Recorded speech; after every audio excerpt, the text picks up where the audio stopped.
Voilà donc des chercheurs qui travaillent dans l'urgence, puisqu'on est désormais en situation de pandémie. Invité justement depuis Paris de ce journal, le docteur François Sarkozy. Bonsoir, vous êtes consultant dans le domaine de la santé.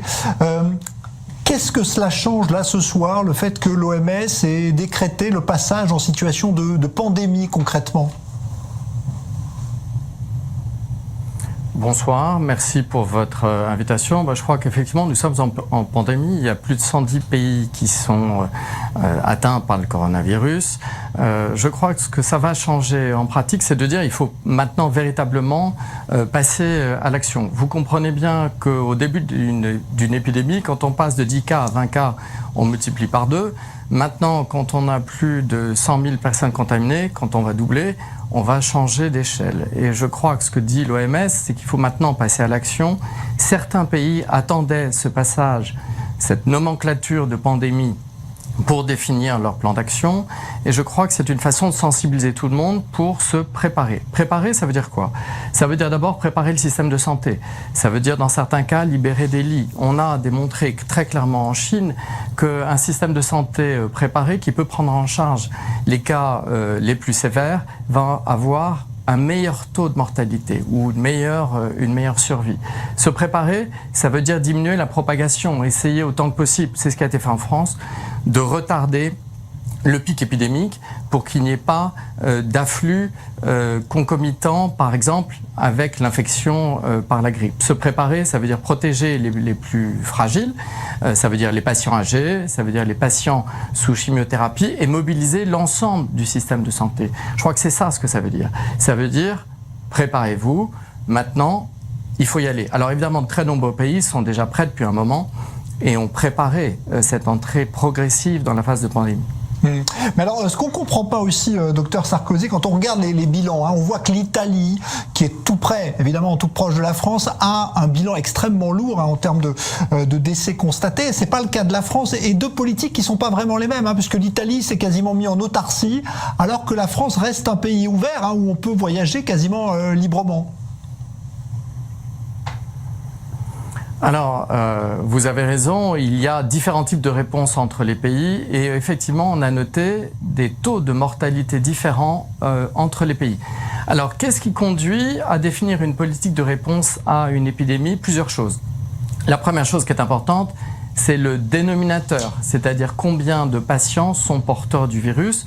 On a vu que certains pays ont fait des efforts très importants, je pense notamment à la Corée du Sud, sur la détection de l'ensemble des cas en mobilisant des très grands nombres de tests. La deuxième chose, c'est bien sûr la qualité du système de santé. Mais et l'Italie a un très bon système de santé. La seule chose, c'est que ce système de santé doit être préparé. C'est ça dont on parle. Alors, juste deux éléments, si vous me permettez. Le premier, c'est la mise à disposition, la capacité en lit de réanimation pour accueillir les patients les plus sévères. Vous l'avez dit sur votre antenne, 80% des patients vont avoir des formes mineures, peu importantes. 12 à 13% vont avoir des formes plus sérieuses et le reste vont pouvoir nécessiter une réanimation. S'il n'y a pas de lit disponible dans la réanimation, et c'est ce qui semble se passer en Italie, ça pose des problèmes. D'où l'importance de ce qu'a fait la France, je crois, qui a été d'essayer de retarder ce pic épidémique pour qu'on sorte au moins de la grippe.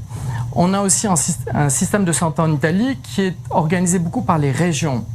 Ça relève du pouvoir des régions, la santé, ce qui n'est pas le cas en France. Ça veut dire peut-être dans certains cas une coordination nationale qui est un petit peu plus complexe. On a aussi une autre différence qui est à prendre en compte, c'est la typologie des populations. On a en Italie un âge médian qui est un des plus élevés d'Europe. Ça veut dire que 50% des Italiens ont plus de 45 ans. En France, c'est 50% ont plus de 41 ans. Ça va aussi impacter ce type d'organisation. Alors après, la réponse, vous avez vu que la France a aussi décidé, autour des clusters, d'essayer de limiter les déplacements. L'Italie l'a fait maintenant à l'échelon ou à l'échelle du pays, étant donné l'emballement. Mais on voit que tout ça entraîne effectivement différents taux de mortalité. On varie de 1 à 4%, semble-t-il, ce qui est important. même si on s'attend à ce que le taux de mortalité diminue lorsqu'on aura une meilleure idée du nombre de personnes atteintes.